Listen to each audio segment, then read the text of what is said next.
This is episode 581 of the Rio Grande Foundation's Tipping Point, New Mexico. I'm Paul Gessing, president of the Rio Grande Foundation, New Mexico's free market think tank. You can find out more about the foundation at riograndefoundation.org. I am very pleased to be joined this week by Todd Myers. He is the director of the Center for the Environment at the Washington Policy Center up in Washington State. And Todd, this is your first remote appearance on Tipping Point, New Mexico. You've been to New Mexico a couple times and been in studio, but welcome back to the show. Thanks. I prefer to be in studio, but it's nice to join you. Yeah, especially with all the snow you've been getting up there in the mountains, although you assured me that you enjoyed the snow. But we're here on serious business talking about issues right now going through the New Mexico legislature. And when I think of environmental issues, especially those that come up in blue states like Washington State, like New Mexico, uh, I think you're the guy to talk about some of them. And it's an issue that's already on the books there in Washington State. It's called the Clean Fuel Standard. We have it moving through the session here, HB 41. And it's definitely a priority for the governor. And as we hit this final few days of the legislative session, we expect it'll be one of the things that really has a chance of passage and then being signed by the governor. But uh, can you talk about, Todd, briefly what a clean fuel standard means? What is this term? So the purpose of a clean fuel standard is to reduce CO2 emissions related to transportation. So gasoline, diesel, those sorts of things are some of a major source of total CO2 emissions. So a clean fuel standard is designed to force a reduction in that. And rather than just blending ethanol or biofuel with gasoline, because you see these cars that say E85, which means that they can use 85% biofuel. Other cars that aren't specifically designed that, excessive amounts of biofuels or ethanol can damage the engine. So the reason it's a clean fuel standard and not an ethanol mandate is that it allows credits to be generated to meet the reduction goals, usually 10% reduction of CO2 emissions for transportation fuels, or up to 20% in a variety of ways. So, for instance, you could blend ethanol or biofuels. You can switch your fleet from gasoline or diesel to natural gas or electric. You can install electric vehicle charging stations and then get credits for that.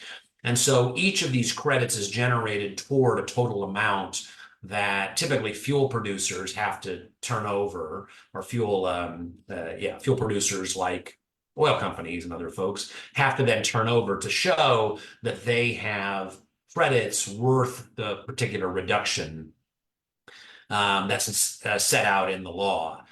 And the way it works in California, Oregon, and Washington, each of which have what's called a clean fuel standard or a low carbon fuel standard, is that it phases in. So like in the first year, it'll be 1% and then 2.5%, up to either 10 or 20% over a particular period of time.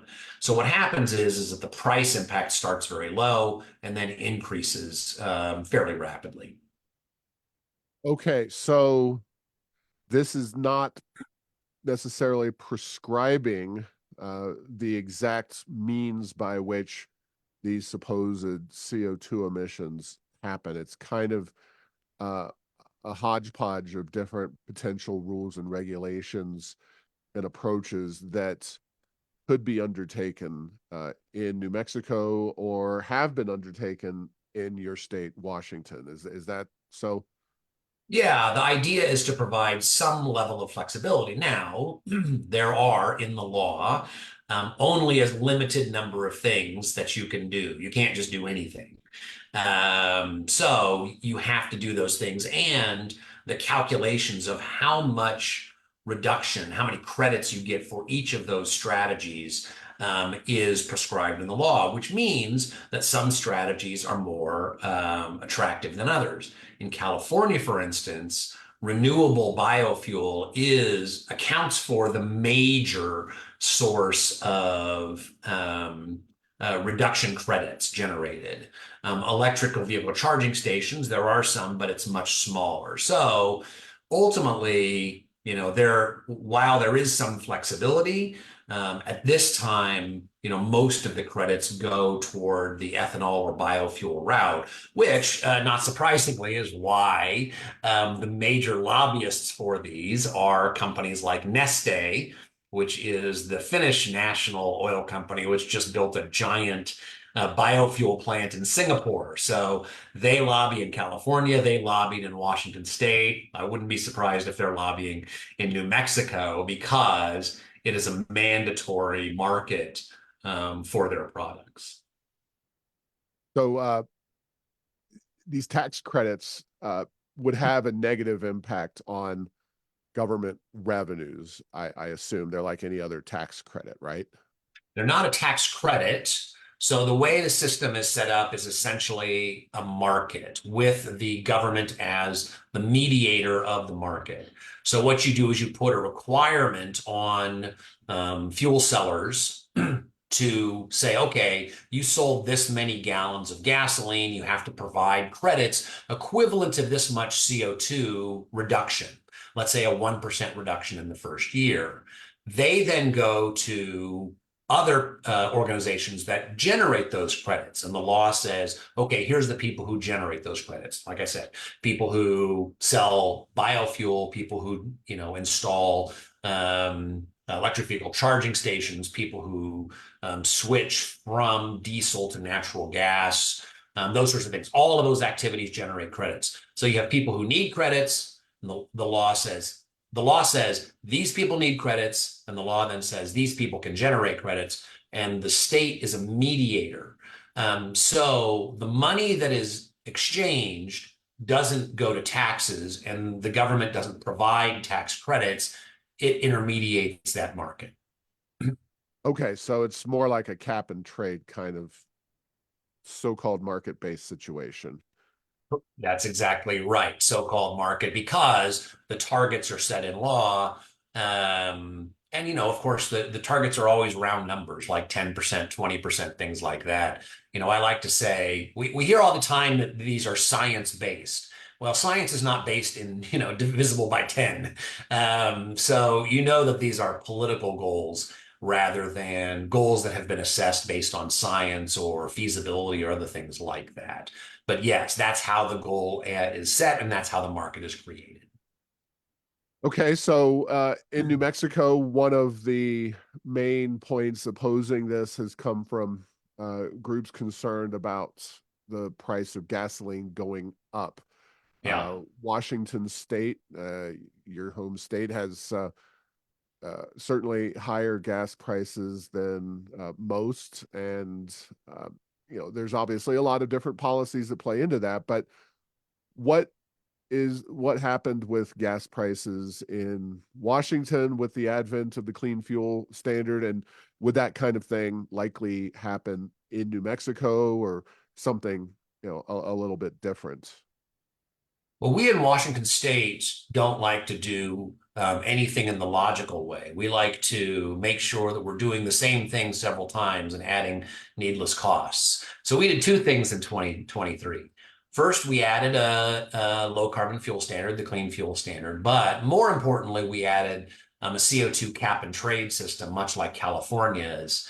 And that really was what drove our costs up. Washington, at one point, for the first time ever last June, had the highest gas prices in the country, largely due to the cap and trade system.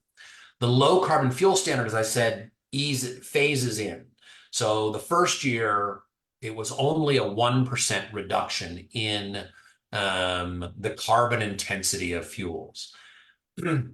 At the prices that were created, or the prices that were generated on the market, that added about a penny a gallon. But that's, the first year is not the concern. The concern is, 2030 and beyond that when you get to these more strict goals like 10% or 20%.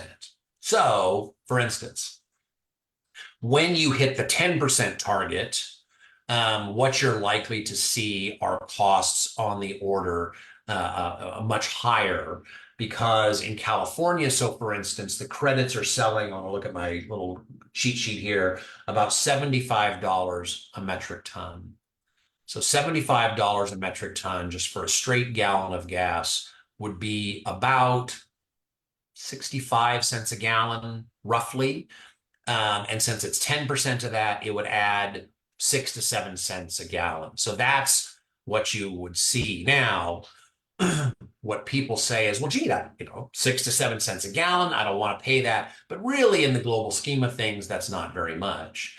And what I say is, okay, you're right, it's not very much, but the reason it's not very much is you don't get very much. You get a tiny reduction in CO2 emissions for that.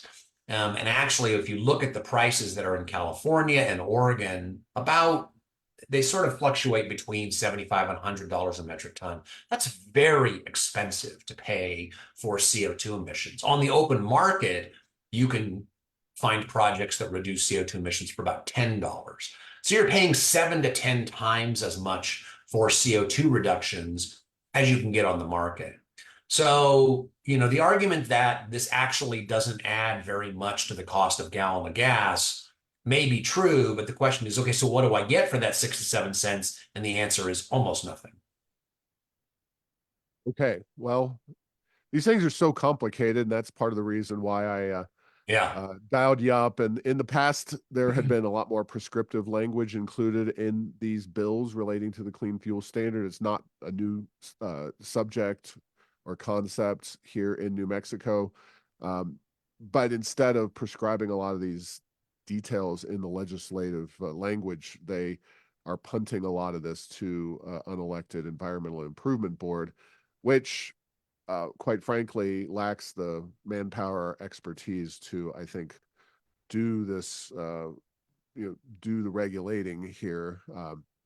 So, uh, And that lack this of is manpower I mean, the rules aren't specified. And I think obviously for political reasons, politicians don't want to say, oh, here's what we're going to do, right? They don't. And this is also why they don't like to do a straight carbon tax, which would be more transparent, more obvious, but also more accountable. Then the politicians would actually have to say, yes, I raised taxes on gasoline. They would much rather do a low carbon fuel standard and say, oh, we'll let an agency figure it out. But the fact is, there's only a limited number of ways to do this. And what New Mexico is almost certain to do is to simply, steal from California, Oregon, Washington, others who already have that. So it's going to look very much like what already exists. but to kind of summarize, it likely won't have a massive increase or impact of increasing gas prices because it won't actually do much in terms of CO2 emission reduction. If they want to do a lot more, that will drive up the price, but current legislative language does not do that. Is that the gist of it? That's basically correct. And so, for those who argue that we have to do this to reduce CO2 emissions, it's a particularly expensive and ineffective way to do it. There are lots of other things that you can do. If your goal is to reduce CO2 emissions, there's lots of other things you can do that are more effective, that would yield greater CO2 reductions more quickly and at lower cost. The reason, there's a variety of political reasons that a low carbon fuel standard is chosen. One of them that you pointed out is that it's very opaque. It's very difficult to understand. And so there's a lot less political accountability when it is implemented. And then the other is that there are particular industries who see big benefits from it. Like I say, in Washington State, you saw biofuel companies going and lobbying. Why? Because it is essentially a requirement that people buy their products. So that's why this system is chosen, even though it's not a particularly effective way to reduce CO2 emissions. Yeah, and in New Mexico, and I don't know how the lobbying worked out in Washington state, but here the major oil and gas companies have generally testified in support of this legislation, whereas the independent and small producers, and of course Yeah. organizations like Rio Grande Foundation, more concerned about broader economic issues and taxpayers, we opposed it as well. So just that's an interesting breakdown. I don't know what you found in Washington state, or if that surprised you Yeah, too. there is a split among sort of the major oil companies, but there are certainly some oil companies who have decided to sort of play along and see an opportunity. It's like, well, if the state is going to require people to buy a product, well, let's get into that market and sell that product because we can make money off of it. So, that's both the benefit and the harm of the free market, which is that when politicians intervene and start handing out free money, you know, businesses are loath to turn that free money down. And so you will see some major oil companies actually playing along. Now, New Mexico is also in the process of embracing, through this unelected Environmental Improvement Board, the California uh, plan, not going to the extent of eliminating the internal combustion engine by 2035, but theoretically speaking, by 2032, we are going to be selling 82% of the vehicles in the state as EVs. You mentioned EVs as a possible solution in the clean fuel standard. And, um, I honestly, in past iterations, I didn't think that would be the way this was done. Past iterations, it looked much more like an ethanol and biofuel mandate, but based on what you're saying, EVs will be a component of this whole thing. So, how does this fit in with kind of the headlong effort, both of blue state governors like ours and the Biden administration, to foist EVs on people? Yeah, so this is one more part of that, and then the California, EV mandate that some states are, either copying entirely or part. Washington State, we've copied it basically entirely. So that's part of it. And what I find interesting about this again is like I said, Washington State. And other states like California, we don't do things once. We do the same thing several times. So we not only require that people buy electric vehicles, we then, charge a tax that rewards people for buying electric vehicles, and then we have a subsidy for people who purchase electric vehicles. All of them doing the exact same thing, and all of what this does is it just raises the price of reducing CO2 emissions beyond any sort of reasonable amount. There is a number called the social cost of carbon. There's a lot of fight about what that number actually should be, but what it attempts to be is the cost, the impact, economic and environmental impact for every metric ton of CO2 that is emitted. And the numbers range from the mid 50s to the 70s in terms of dollars.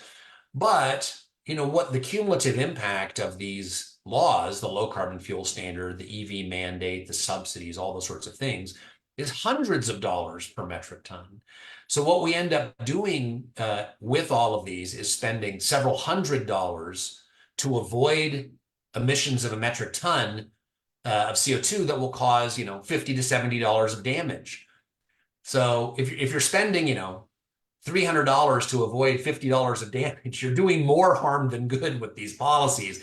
And that's, often using the numbers from the Biden administration, others themselves. So I think that's the real silliness. The other thing is that, especially with electric vehicles, the people who benefit at this time are overwhelmingly wealthy. So Washington has subsidies and for electric vehicle buyers. We have a tax on CO2 emissions. We spend a huge amount of money, state money, on electric vehicle charging stations, other things like that. But I just happened to pull recently all of the sales of electric vehicles in Washington State in 2023. And the average price of a new EV in Washington State in 2023 was $57,000. So basically a Mercedes E-Class. So that's who's buying these vehicles, is very wealthy people, people who can essentially purchase a Mercedes. And Washington is much higher than other states in terms of the percentage of new vehicles that are either electric or partial hybrid, plug-in electric. And we're at about 12% of total sales. That's very high in the country. New Mexico is nowhere close to that. So getting from where we are to 82% by 2032 is really going to be a challenge. That's is that the same track that we're on with that you're on? You're not going full elimination of the internal combustion engine, but you're going to 82% by 2032. We are all new vehicles by 2035 in Washington state must be electric. So you can hang on to your gas powered vehicle, but you can't buy a gas powered vehicle in Washington state in 2035. And the percentage that is required ramps up each year. We are supposed to be at, I think, now I'm gonna probably get this wrong. I think it's 25% by 2026. That seems low, it might be higher.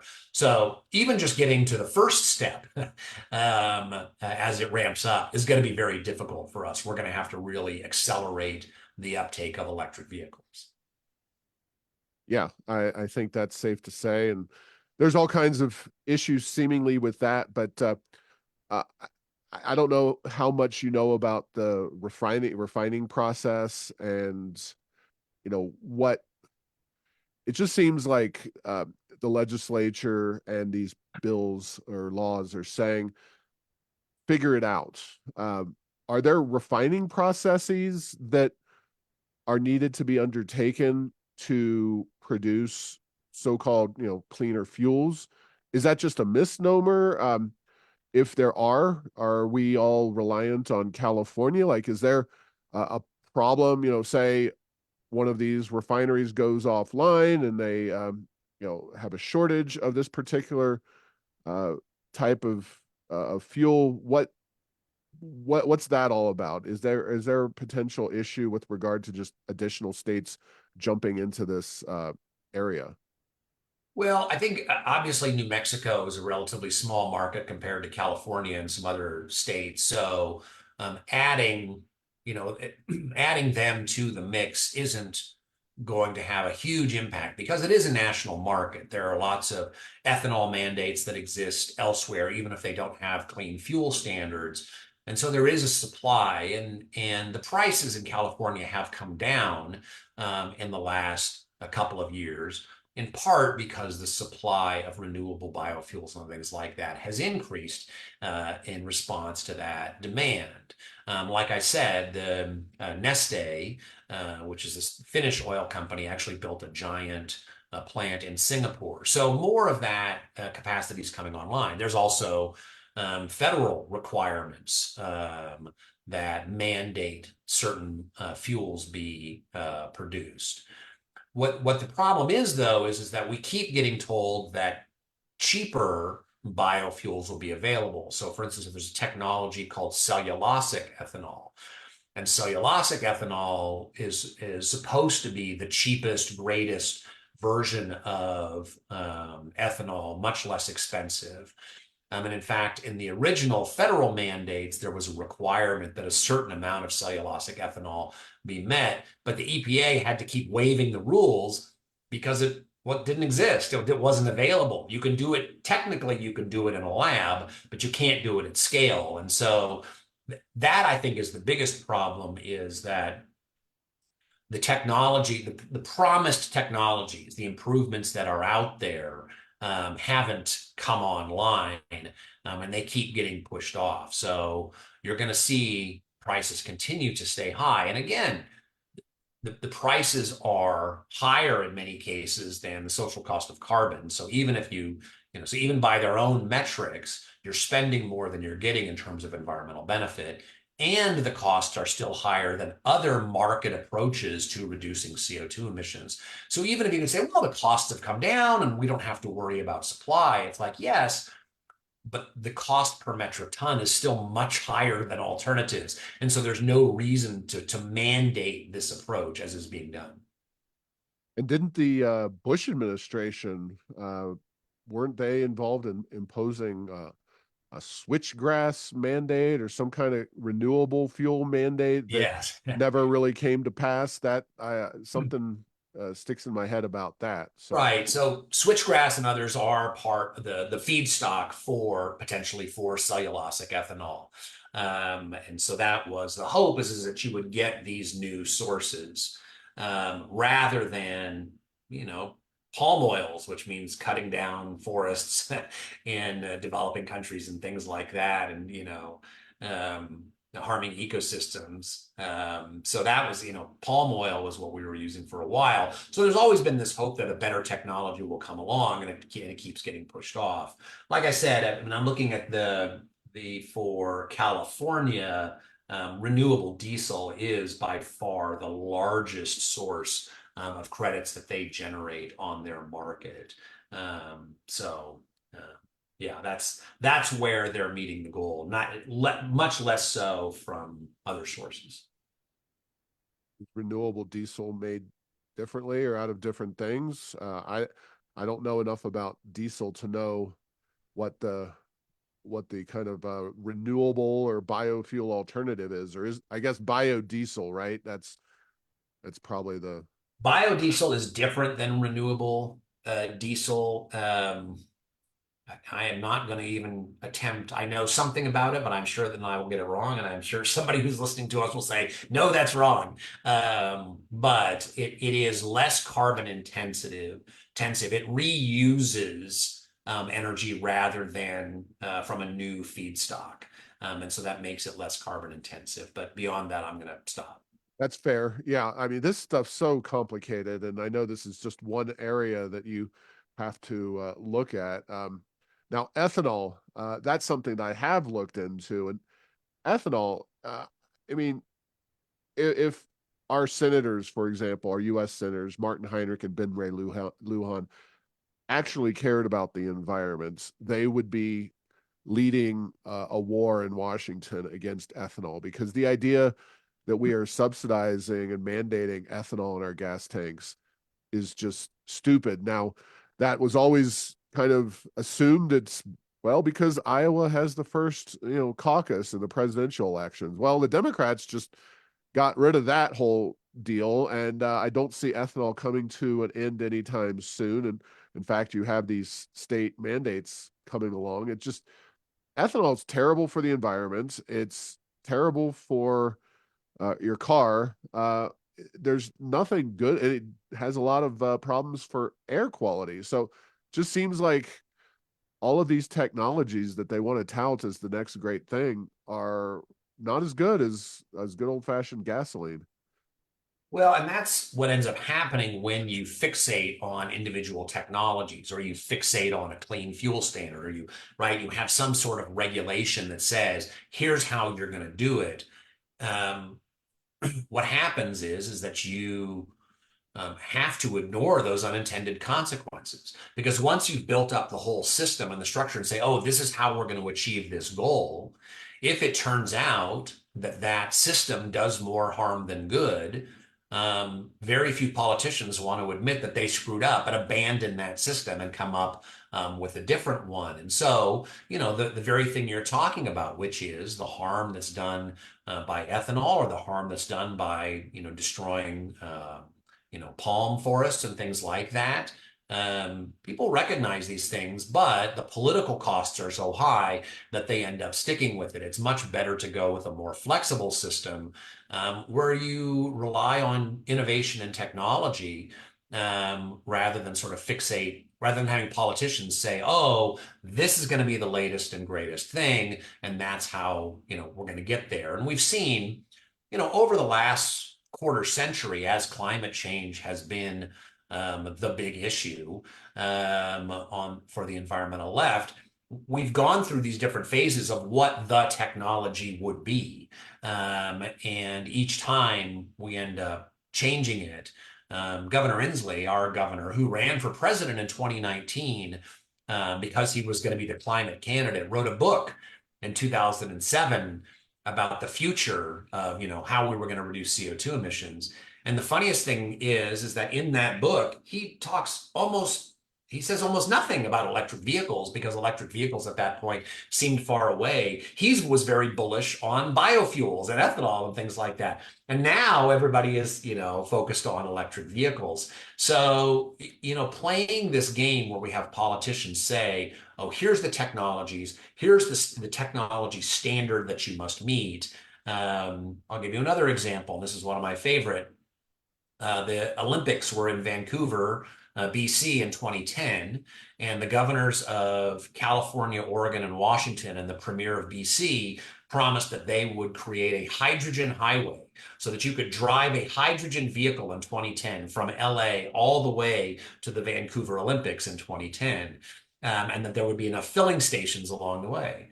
Well, guess what? There was no hydrogen highway. It never happened because there's no hydrogen vehicles. There's still no hydrogen vehicles today.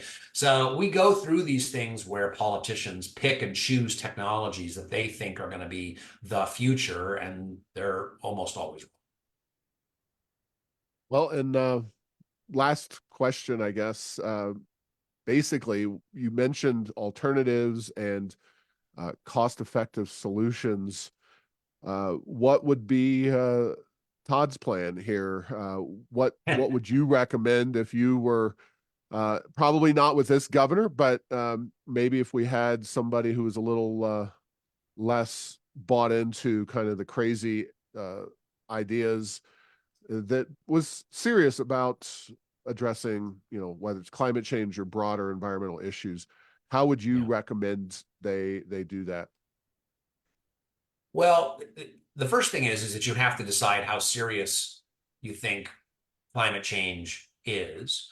I think that there is risk. I think there's clearly risk from adding CO2 to the atmosphere. I do not think it is an existential crisis, as we often hear.